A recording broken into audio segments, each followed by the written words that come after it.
warahmatullahi wabarakatuh. Waalaikumsalam warahmatullahi wabarakatuh. Selamat siang rekan-rekan semua. Siang. Kami dari mahasiswa Poltekkes Kemenkes Bengkulu, jurusan Analis Kesehatan, Prodi D3 Teknologi Laboratorium Medis. Maksud dan tujuan kami ingin melakukan penyuluhan anti korupsi yang bertemakan peran mahasiswa sebagai agen perubahan melawan korupsi. Seperti kata pepatah mengatakan, tak kenal maka tak sayang maka tak cinta. Izinkan kami memperkenalkan diri terlebih dahulu. Perkenalkan, nama saya Raisa Nadira Asifa sebagai moderator, dan pemateri yang pertama rekan saya bernama Neina Agusfani Pionita Nadir, dan pemateri kedua rekan saya yang bernama Fiona Kairunisa, dan yang pemateri yang ketiga yang bernama Aulia Wardah Dwi Putri Endi sebagai kameramen. Dan selanjutnya akan menjelaskan materi. Assalamualaikum warahmatullahi wabarakatuh. Waalaikumsalam warahmatullahi wabarakatuh. Hai rekan-rekan semuanya, sebelumnya perkenalkan saya Neina Agusfani sebagai pemateri 1. Sebelum kita masuk ke materinya, kita harus tahu dulu dong apa itu korupsi kan?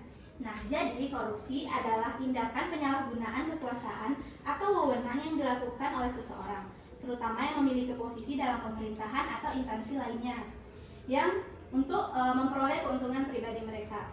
Ini bisa melibatkan pemberian atau penerimaan suap, manipulasi data, atau tindakan ilegal lainnya yang merugikan kepentingan publik. Nah, apa aja sih bentuk-bentuk dari korupsi itu? Korupsi terbagi menjadi 5, yaitu suap, penggelapan, nepotisme, pemerasan, dan gravitasi. Yang pertama yaitu suap atau biasa disebut dengan bribery. Bribery ini merupakan pemberian uang atau barang kepada seseorang yang berwenang untuk mempengaruhi keputusan atau tindakan yang menguntungkan pemberian suap. Yang kedua yaitu penggelapan atau embezzlement, yaitu penggunaan ilegal atau penyalahgunaan uang atau aset milik organisasi atau perusahaan untuk keuntungannya pribadi. Yang ketiga yaitu nepotisme. Nepotisme ini merupakan pengangkatan atau promosi anggota keluarga atau teman ke posisi yang lebih tinggi tanpa mempertimbangkan kemampuan atau kualifikasi dari orang yang dipromosikan ini. Yang keempat yaitu ada pemerasan atau extortion.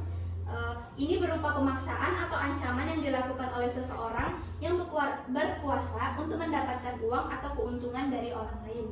Yang terakhir yaitu gratifikasi. Ini berupa pemberian sesuatu kepada pejabat atau pegawai negeri yang kemudian dapat mempengaruhi objektivitas mereka dalam menjalankan tugasnya. Nah, dampak korupsi terhadap masyarakat itu apa sih?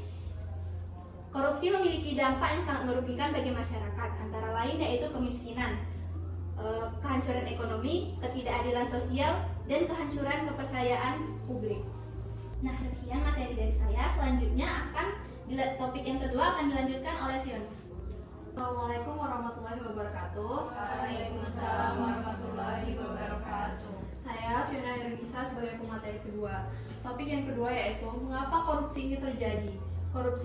Penyebab korupsi dari sisi individu Mengapa korupsi terjadi? Hal ini bisa disebabkan karena dua cara, yaitu individu dan sistemik. Dari sisi individu sendiri adalah keserakahan dan ketamakan. Keserakahan, individu yang serakah akan lebih tinggi nilai korupsinya dibanding yang lain. Kedua, kurangnya integritas. Individu yang tidak memiliki prinsip dan moral yang kuat lebih tergoda untuk melakukan korupsi. Kemudian kebutuhan ekonomi. Tekanan ekonomi dan kebutuhan mendesak mendorong seseorang untuk terlibat korupsi sebagai jalan pintas untuk memperoleh uang. Kemudian penyebab korupsi dari sistemik. Kurangnya pengawasan. Sistem pemerintahan atau organisasi yang lemah dalam pengawasan membuka peluang terjadinya korupsi. Budaya korupsi. Di lingkungan di mana korupsi sudah terjadi, hal ini biasa diterima. Individu cenderung mengikuti perilaku tersebut. Tidak efektifnya hukum yang lemah atau penegakan hukum yang tidak tegas terhadap pelaku korupsi membuat korupsi lebih mudah terjadi dan lebih sering terjadi. Itulah yang dapat saya sampaikan. Materi selanjutnya akan disampaikan oleh Aulia. Assalamualaikum warahmatullahi wabarakatuh. Waalaikumsalam warahmatullahi wabarakatuh. Pada kesempatan kali ini saya akan menjelaskan topik ketiga yang berjudul dalam pemberantasan korupsi. Yang pertama, menanamkan integritas. Mahasiswa harus menjunjung tinggi nilai-nilai kejujuran dalam kehidupan sehari-hari. Yang kedua, menjadi agen perubahan. Mahasiswa harus aktif dalam menyebarkan kesadaran anti korupsi melalui seminar ataupun kampanye. Yang ketiga, mendorong transparansi. Sebagai mahasiswa, kita dapat mendorong transparansi dalam penggunaan dana kampus, proyek penelitian, ataupun kegiatan organisasi mahasiswa dalam pencegahan korupsi. Yang keempat, terlibat dalam gerakan anti korupsi. Kita sebagai mahasiswa juga dapat terlibat dalam gerakan anti korupsi, baik di tingkat lokal, nasional, maupun internasional. Serta yang terakhir adalah pendidikan anti korupsi. Kita sebagai mahasiswa harus mengajak sesama antar mahasiswa untuk mempelajari lebih dalam tentang apa itu korupsi serta pemberantasannya. Baiklah, mungkin itu saja pemateri dari saya kembalikan ke moderator.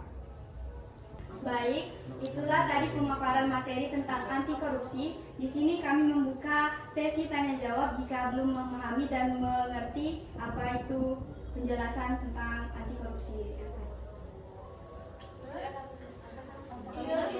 Apakah ada yang ingin bertanya? Nah, itu yang aku butuh. Gampang nih. Izin bertanya, gimana sih cara kita sebagai mahasiswa itu untuk memberantas korupsi? Baik, terima kasih untuk pertanyaannya. Pertanyaannya akan dijawab oleh rekan saya yaitu Benji. Baiklah, saya Bendi. Di sini saya akan menjawab pertanyaan dari rekan tadi.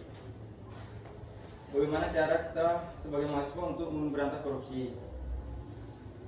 Kita sebagai mahasiswa juga dapat melakukan peran edukatif dengan memberikan bimbingan dan penyuluhan kepada masyarakat, baik pada saat melakukan kuliah kerja, lapangan mengenai masalah korupsi, dan mendorong masyarakat berani melapor adanya korupsi yang ditemui pada pihak yang berwenang. Jawaban dari saya kembalikan ke moderator. Terima kasih. Baiklah, apakah penjelasan dari rekan saya tadi sudah bisa diterima dengan baik? Sudah. Oke. Baiklah, saya akan menutup penyuluhan kali ini. Baiklah, itu saja materi yang telah rekan-rekan saya sampaikan. Terima kasih atas partisipasi, kontribusi, dan minatnya dalam penyuluhan kali ini. Maaf jika ada salah kata dan kesalahan dari kami. Kami mohon maaf. Kepada Allah kami mohon ampun. Sekian dari kami. Wabillahi taufiq wal hidayah. Wassalamualaikum warahmatullahi wabarakatuh. Waalaikumsalam.